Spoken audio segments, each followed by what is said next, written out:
José María Enríquez Negreira. Durante 25 años fue vicepresidente del Comité Técnico de Árbitros y la mano derecha de Sánchez Arminio. Un hombre en la sombra, un poder silencioso que muchos prefieren no destapar.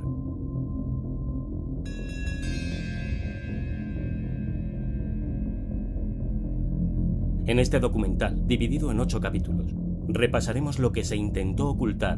Negreira no solo pesaba en las decisiones sobre ascensos y descensos, también tuvo influencia, voz y poder en las designaciones arbitrales. Quien recibió millones del Fútbol Club Barcelona, mientras seguía en activo, fue nombrado vicepresidente del Comité Técnico de Árbitros el 15 de marzo de 1993 por Ángel María Villar. Sánchez Arminio asumía la presidencia del CTA. Lo que pocos medios han desvelado es que además de su cargo como vicepresidente, Negreira ingresaba ese día en el Comité de Designaciones junto a Urízar Azpitarte, un puesto que ampliaba todavía más su poder. Negreira pintaba, y mucho.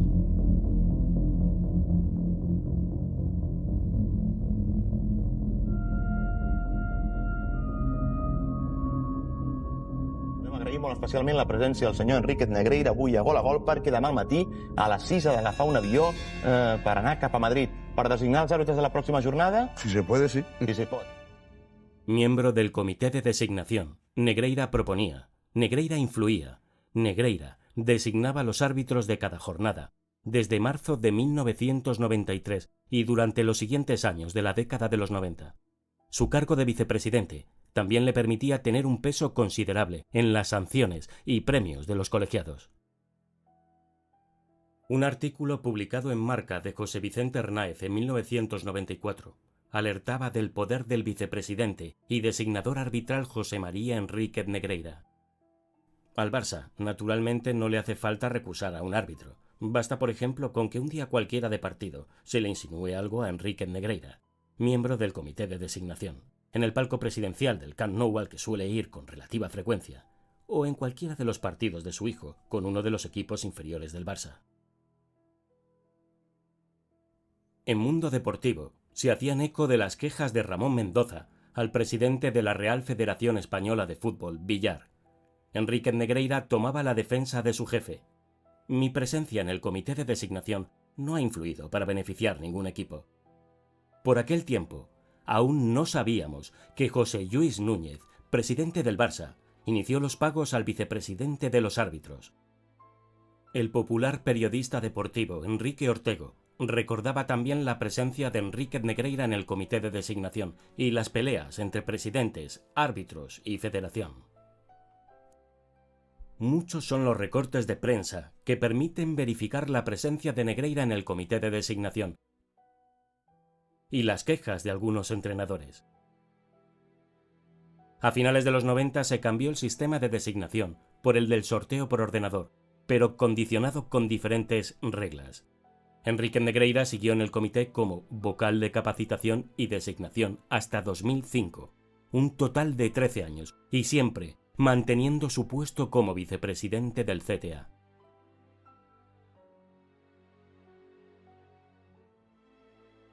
Entre 2005 y 2018, el sistema de designación cambió por una comisión tripartita, formada por un representante de la Real Federación, un representante de la Liga y un representante de consenso entre las dos instituciones. El representante de la Real Federación sería Sánchez Arminio. Según el reglamento de la Real Federación Española de Fútbol de 2016, una función del CTA es designar a los equipos arbitrales, a través del presidente del propio comité o de la persona en quien delegue.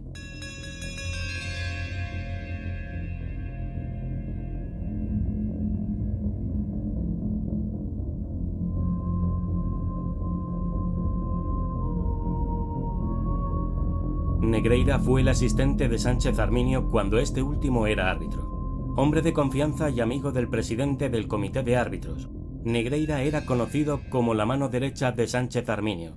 Siempre estaba al lado del entonces presidente de los árbitros, y si no estaba a su derecha, nunca estaba muy lejos. Vicepresidente de los árbitros, y siempre al lado del jefe del Comité Técnico de Árbitros.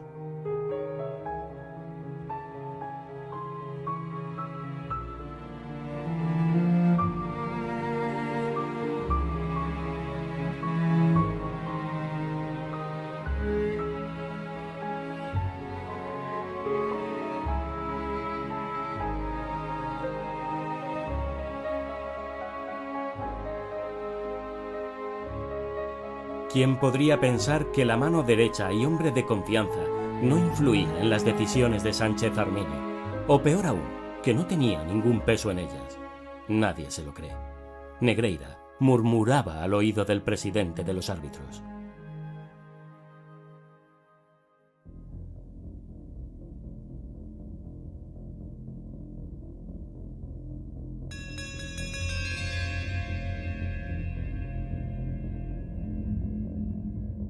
Desde los medios de comunicación se suele repetir una información errónea. Negreira no fue nombrado vicepresidente del Comité Técnico de Árbitros en 1994, sino en marzo de 1993. Es bastante fácil comprobarlo revisando los archivos. En marzo de 1993, como vicepresidente de los árbitros, ya se le había asignado una tarea importante y de gran responsabilidad: negociar con los árbitros la huelga que los colegiados tenían planeada. En Mundo Deportivo ya lo presentaban como vicepresidente del CTA. Otros archivos de Mundo Deportivo y ABC demuestran que Negreira había tomado las riendas de la vicepresidencia de los árbitros desde marzo de 1993. Y como vimos anteriormente, también era miembro del comité de designación. ¿Qué más da 1994 o 1993?, me preguntará alguno. La respuesta: Tenerife. No hay fuera de juego, Butragueño en el punto de penalti. El balón al punto de penalti, Hierro, fuera. Córner para el Real Madrid. Están pidiendo penalti, los jugadores del Real Madrid. Luis Enrique, Butragueño, Zamorano. Después del remate de Hierro, vemos como Mitchell entra perfectamente en posición correcta. Ahí va a rematar Hierro. Bueno, parece que ha tocado el brazo. Me parece que ha tocado el brazo. Se lo vemos de nuevo. Bueno, eso tiene la pinta de penalti también. Con las manos por delante al estilo de un portero, no lo vio. Gracias, Redondo. Vamos a ver repetido. Bueno. Llega Zamorano. No llega Agustín, Y ahora lo vamos a ver en una ocasión más. Eso es penalti. Parece que sí, que es penalti. Veíamos la cara y la cruz aquí en Tenerife, el gol del Tenerife y esta jugada anterior. Justamente antes, Iván Zamorano tenía quizás su tercera oportunidad o la tercera de Real Madrid. ¿Por qué Negreira, junto a su comité de designación, decidió nombrar a Celino Gracia Redondo, un árbitro con poca experiencia que acababa de ser ascendido a Primera División, para un partido trascendental y complicado de arbitrar? Gracia Redondo no señaló 3 penaltis a favor del Real Madrid y expulsó rigurosamente a Zamorano. Semanas después, Gracia Redondo fue premiado con la internacionalidad por el Comité Técnico de Árbitros de Negreira y Sánchez Arminio.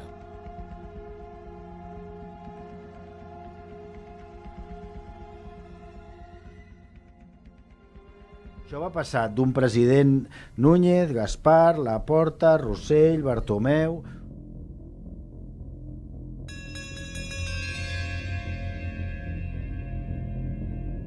El entorno del Fútbol Club Barcelona, al igual que la Fiscalía, ha confirmado que los pagos a Negreira se iniciaron bajo Josep Lluís Núñez en los años 90.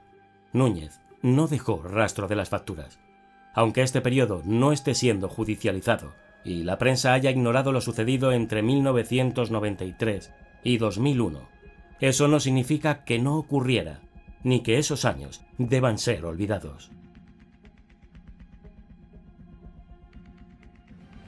Eso es lo que ha dicho en una entrevista en ABC. Ojo a las palabras de Bartomeu. Dice, el contrato estaba hecho desde la época de Núñez.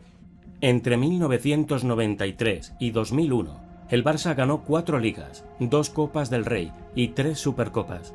Si durante ese periodo Núñez pagó al vicepresidente de los árbitros, ¿no sería legítimo que la prensa dedicara más tiempo a investigar esos años? En este caso supongo que por simular, por protestar, habrá entendido el árbitro del encuentro. Pirri está diciendo aquello de madre mía, pero bueno, está clarísimo el penalti, ¿no? Está clarísimo el penalti. De los que yo creo vienen en los vídeos de FIFA. La Vanguardia contactó el Fútbol Club Barcelona y le confirmaron que los pagos los inició Núñez en los 90.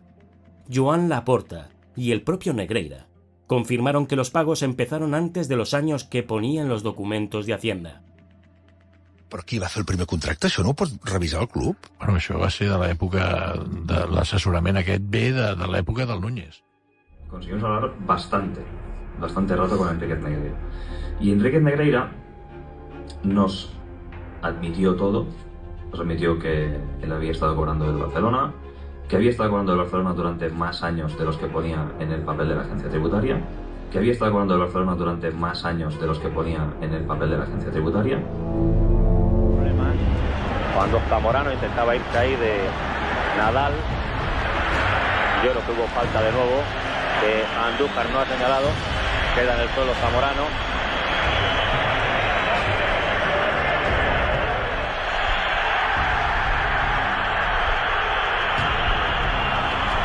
Puede haber el ataque, la jugada de ataque del Barcelona y Stoichkov. La verdad es que desde ahí era imposible sorprender a Ubullo. Indica Andújar córner. Y bueno, y esto va a dar minuto 45. Ahí vemos de nuevo la jugada.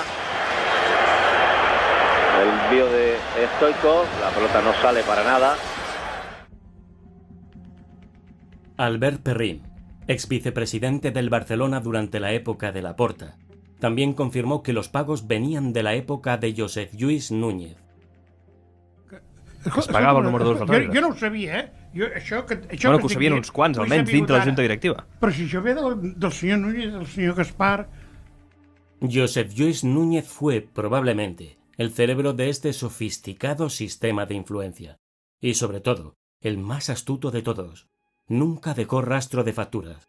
Cuando Enriquez Negreira aún era árbitro, ya era un espectador habitual de los partidos del Barcelona. Desde las últimas butacas del palco presidencial del Camp Nou. No muy lejos de Núñez.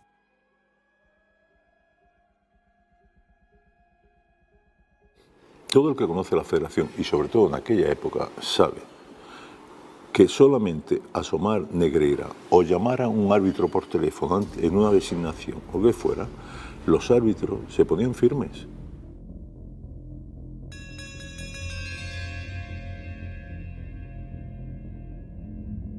Hemos visto anteriormente que Negreira fue el hombre de confianza de Sánchez Arminio. Además de su puesto como vicepresidente de los árbitros, ocupó durante más de una década puestos clave en el comité de designaciones y como vocal de capacidad y designaciones. Pero fue su capacidad de persuasión, su autoridad y su influencia en los ascensos y descensos, gracias al índice corrector, lo que realmente reveló su poder. En su auto, la Guardia Civil concluyó que, bajo la dirección de Sánchez Arminio y su mano derecha José María Enríquez Negreira, el Comité Técnico de Árbitros tuvo un funcionamiento irregular y que sus decisiones no siempre habrían tenido un respaldo deportivo imparcial. El juez Joaquín Aguirre fue más allá. Los pagos del Barça a Negreira provocaron, dijo, una corrupción sistémica en el estamento arbitral. Y tanto el Real Madrid como cualquier otro club de primera división que coincidiera con el Barça en esos años, podían considerarse perjudicados. Árbitros durante los años 90 ya se quejaron de los favores de Negreira al equipo azulgrana. Jesús Gil y Ramón Mendoza también se quejaron de la influencia de Negreira en el fútbol español, hasta llegar a hablar de corrupción deportiva. Lo que está haciendo Negreira crea gran preocupación.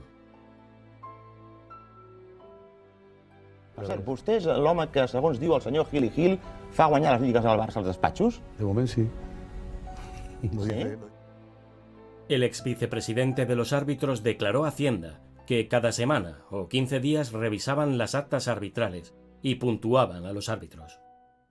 Escuchemos ahora los testimonios de algunos exárbitros y empleados de la Real Federación Española de Fútbol. Participaban en esa decisión. Habían otras personas, como era el presidente, los otros dos vicepresidentes, eran los que cortaban el bacalao. Conociendo a Enriquez Negreira, que es una persona con mucho carácter, que sabe vender las cosas, bueno, pues sabe colocar de cada 10 propuestas que le hiciera, 7 u 8 las debía colocar seguro por su poder de persuasión. Pero es verdad que este era un hombre fuerte de Sánchez Arminio. Luis Rubiales ha dicho que Negreira no tenía ningún tipo de influencia en la federación, que... Todo el que conoce la Federación, y sobre todo en aquella época, sabe que solamente asomar Negreira o llamar a un árbitro por teléfono en una designación o lo que fuera, los árbitros se ponían firmes. Porque en aquella época, hoy es diferente, sobre todo desde que llegó Velasco, que afortunadamente cambió todo eso. En aquella época, aquello era una dictadura feroz. Y el que no hacía caso a Sánchez Arminio, el que no le bailaba el agua, el que no intentaba mantener la distancia o la forma, pues era condenado a no ascender, a descender, a todos los castigos que se le ocurrían. Por tanto, el simple hecho de que Negreira llamara a un árbitro y dijera, oye, el domingo el Barcelona, tened cuidado, que no podemos tener un escándalo con el Barça, que el Barça es un equipo muy importante, a ver cómo lo hacéis. Eso condicionaba al árbitro. Y yo la verdad que era un hombre que hacía respetar y que yo respetaba mucho, tanto a él como a los otros compañeros. Entonces, para mí, cuando tú respetas a una persona, tiene un puesto importante y aparte de que tiene un puesto importante, es una persona que te pasa información y es una persona que respeta. Yo personalmente creo que era una persona de peso dentro del comité porque era el vicepresidente y un vicepresidente no se pone a cualquiera. O sea, yo tengo una empresa y la persona que ponga a cargo para echarme una mano no voy a poner a cualquiera, voy a poner una persona que esté acorde con lo que yo quiero para mi empresa. Por lo tanto, para mí los puestos hay que respetarlos. Y yo el respeto que le tenía a Vitoriano le tenía a él igual que a todos los compañeros. Por lo tanto, yo no creo que sea una persona que no tenga peso, yo creo que sí tenía peso, por lo menos la sensación que yo tenía, ¿no? O sea, se ha pagado a una persona que dicen que no pintaba nada. Mentira. Absoluta mentira. Porque yo no necesito pitar un penalti en contra que no exista, expulsar a 7 en un partido y un atraco. Que va, si es que eso no es necesario para beneficiar a un equipo. Puedes beneficiarle en un nombramiento. Voy a poner este árbitro que yo creo que es mejor, vamos a colocar... Porque él sí estaba en ese comité de designación. Y él sí importaba, porque siempre estaba al lado de Vitoriano. Que Vitoriano era al final el que decía cómo había que hacer las cosas, pero con el beneplácito absoluto de esta persona y además dejándose orientar en muchas veces. Porque se decía en segunda B, cuando te veían ya como árbitro, para poder ascender a segunda, cuidado, me informa... El catalán, me informa Negreira. Uf, va Negreira. Estás para subir. O sea, esos comentarios estaban ahí. Porque Negreira sí pintaba. ¿Cómo que no pintaba? El actual presidente del Comité Técnico de Árbitros tiene el valor de decir que esto eran cosas del pasado. ¿Cómo cosas del pasado? Tienes que personarte inmediatamente. Y como presidente de todos los árbitros de España, denunciar esto. Eso ya punto 1. Por eso no puedo llegar a entender lo que está pasando ahora mismo. Y que nos parece cotidiano, nos parece normal.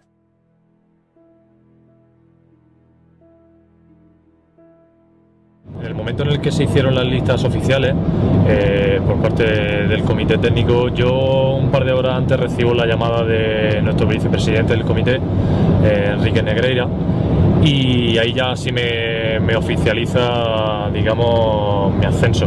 Y bueno, en ese momento, como puede imaginar, es una alegría inmensa cuando recibe esa llamada.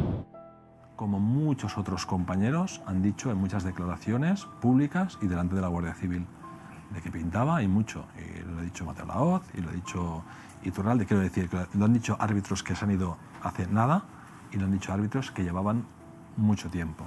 Y evidentemente todos conocíamos perfectamente cuál era su rol, su condición y el poder que tenía, por supuesto que sí. Según los reglamentos de la Real Federación Española de Fútbol, por ejemplo el de la temporada 2015-2016, entre las funciones del Comité Técnico de los Árbitros, del cual Negreira era el vicepresidente, se incluían las siguientes tareas: clasificar a los árbitros, proponer candidatos a árbitros internacionales, designar equipos arbitrales a través del presidente o de la persona en quien delegara, establecer y aplicar el índice corrector, ejercer facultades disciplinarias sobre aspectos técnicos de la actuación de los colegiados.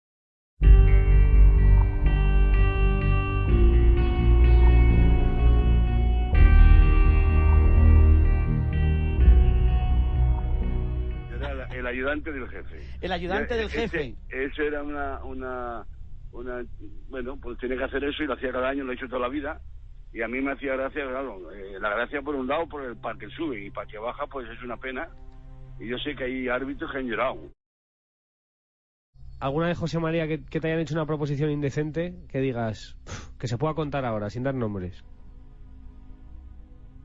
Uy, Alguna ha habido, alguna ha habido. Qué silencio, qué silencio el valorativo, José María. Sí, claro, alguna ha habido, pero he tenido la suerte de que se ha zanjado enseguida igualando, y además que no era creíble por mi parte, vamos, eso por descontado.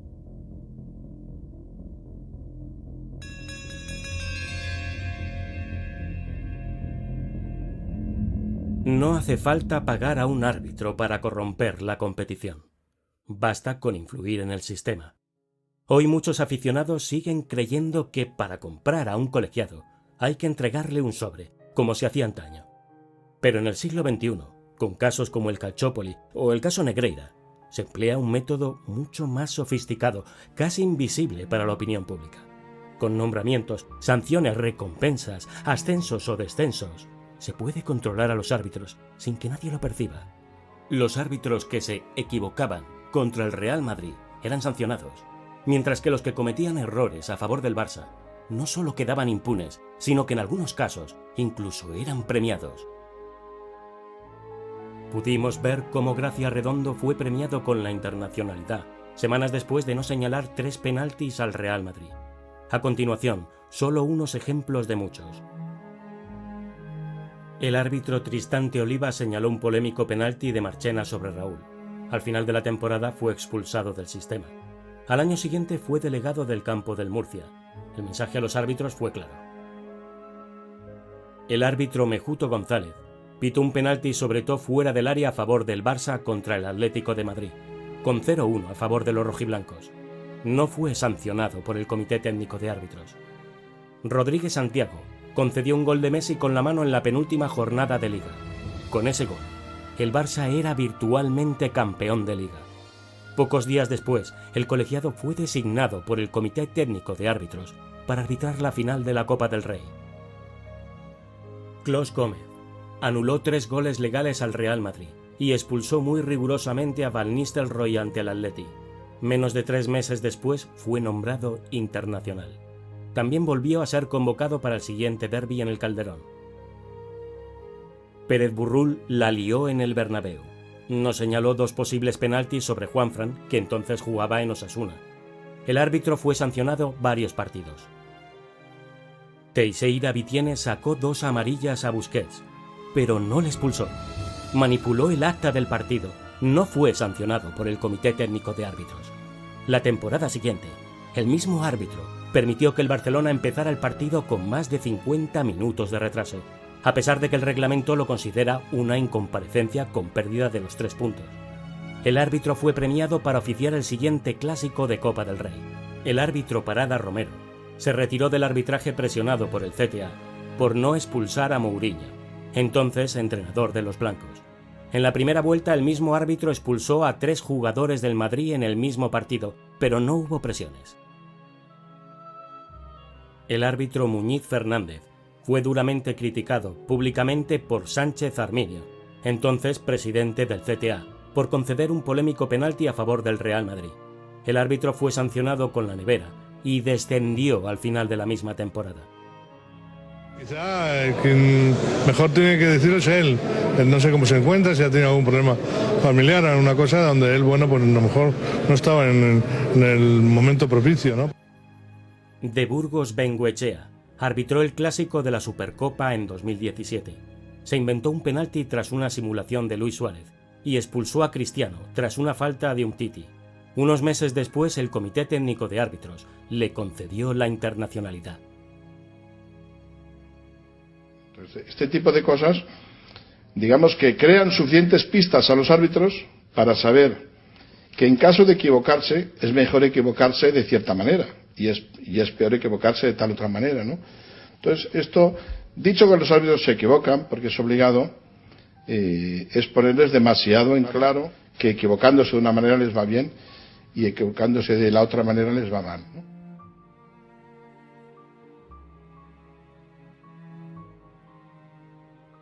Cada semana, o cada 15 días, José María Enríquez Negreira firmaba lo que hoy se conoce como el índice corrector, también llamado índice corruptor. Un documento que, según la investigación, podía decidir la carrera de los árbitros, sus ascensos, sus descensos y qué partidos dirigían. La Guardia Civil recopiló varios de estos documentos, todos con la firma de Negreira. Prueba tras prueba, semana tras semana, mostrando hasta dónde llegaba su influencia en el estamento arbitral. La puntuación y el llamado índice corrector eran las armas más eficaces para controlar a los árbitros. Cuantos más partidos dirigía un árbitro, más dinero ganaba. Si conseguía el cartel de internacional, podía aspirar a pitar aún más encuentros, pero una sanción significaba menos designaciones y un descenso a segunda podía suponer perder hasta la mitad del sueldo. En una entrevista de 2023 en Marca, Iturralde González explicaba sin querer el método. El dinero te quita independencia. ¿Por qué? En mi época, cuando no arbitrabas por tanto dinero, era como una universidad. Desde arriba te decían que era amarilla o falta, y tú podías discutirlo. Se discutían ideas. Pero ahora con 300.000 euros, cada año bajan 2. Y si desde arriba te dicen que esto es amarilla o esto es falta, aunque sea roja, tú no vas a entrar en esa discusión porque tú tienes un estatus y lo quieres mantener. La Guardia Civil eleva a 8,3 millones de euros los pagos que habría hecho el Barça a Enríquez Negreira. Hasta ahora se pensaba que eran 7,5 millones. Así lo recoge un informe al que ha tenido acceso La Sexta. En total se han contabilizado 135 transferencias del Fútbol Club Barcelona a empresas del exjefe de los árbitros entre los años 2003 y 2018.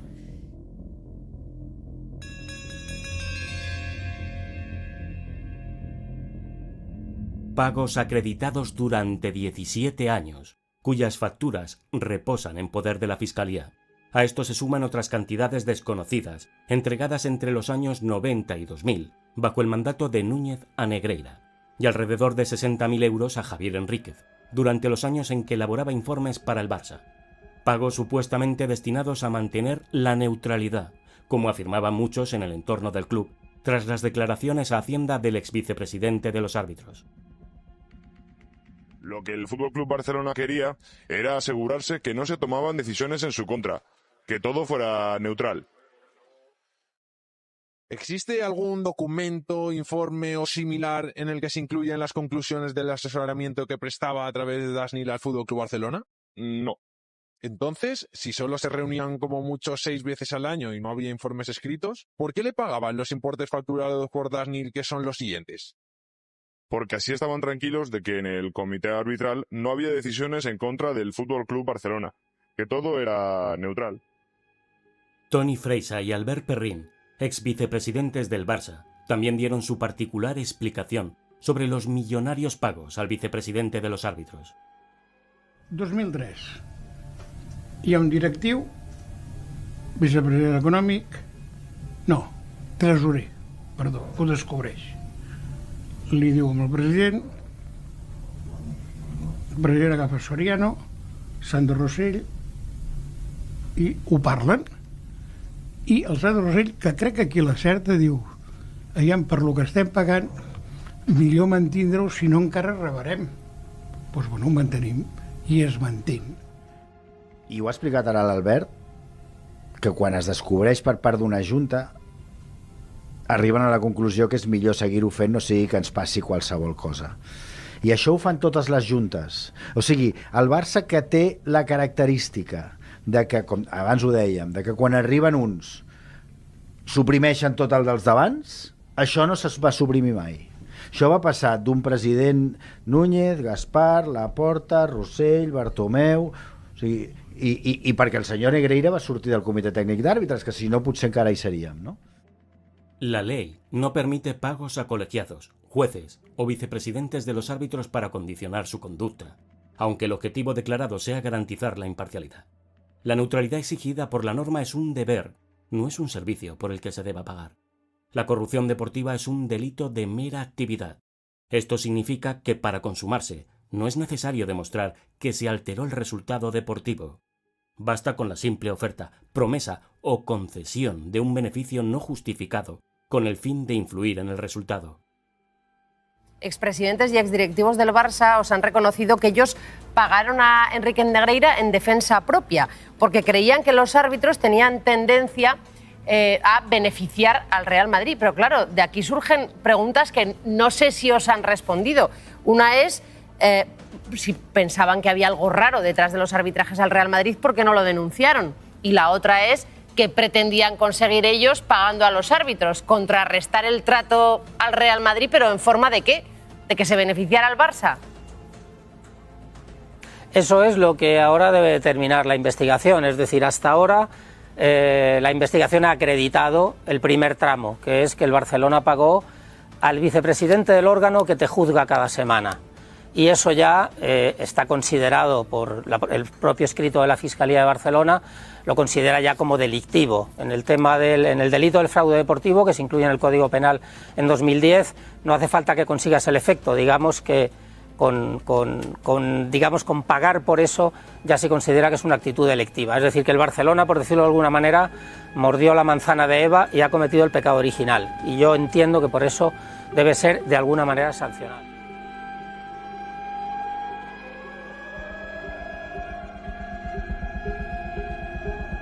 Ninguna cantidad corresponde a ningún trabajo hecho por mí que tuviera como objetivo o como cliente final el FC Barcelona. Javier Enríquez niega que los 8 millones que cobró su padre del Barça fueran por los informes y asegura que lo que cobraba por ellos era una cifra anual mucho menor. 70.000 euros anuales. Sí. Era él, el exdirectivo Josep Contreras, su interlocutor con el club, el que hacía llegar esos informes, siempre en persona y prácticamente a escondidas. El señor Contreras. Yo le entregaba impresos los informes y era una exigencia de la forma de operar. Él lo quería impreso en papel, en mano, se la entregaba o en una cafetería cerca de su casa.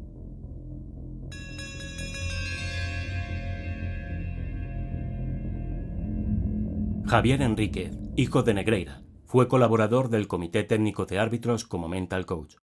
Impartió cursos a varios exárbitros, algunos aún en activo.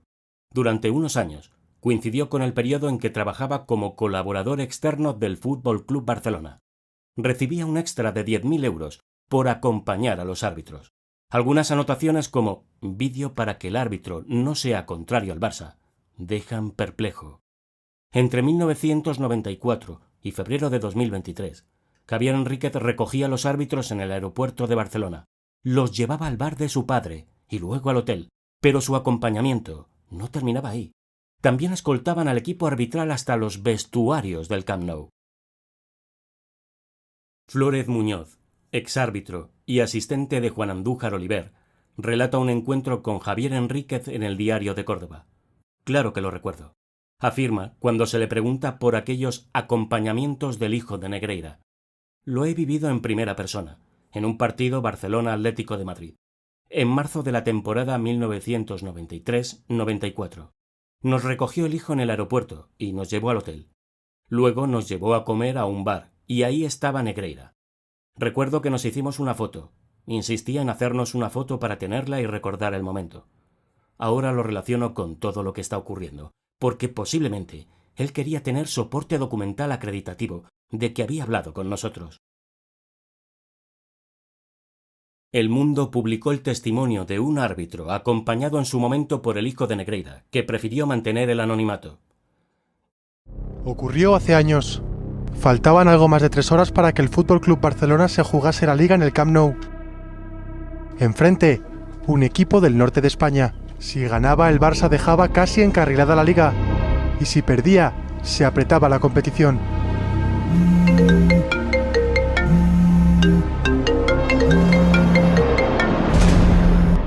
Soy Javier, ¿cómo estás? ¿Nervioso? Nada, tú tranquilo, eres un fenómeno. Oye, os paso a recoger por vuestro hotel y os llevo al estadio. Hace tiempo que no nos vemos. ¿Dónde te hospedas? Al rato, Javier Enríquez, hijo de José María Enríquez Negreira, se plantó en el hall del hotel. Enríquez subió a los 4 colegiados a un coche y los llevó hasta el Camp Nou. Ya sabéis, aquí tranquilos. El Barcelona se juega mucho y no os puede temblar el pulso. Vosotros vais sobrados, sabéis perfectamente lo que tenéis que hacer.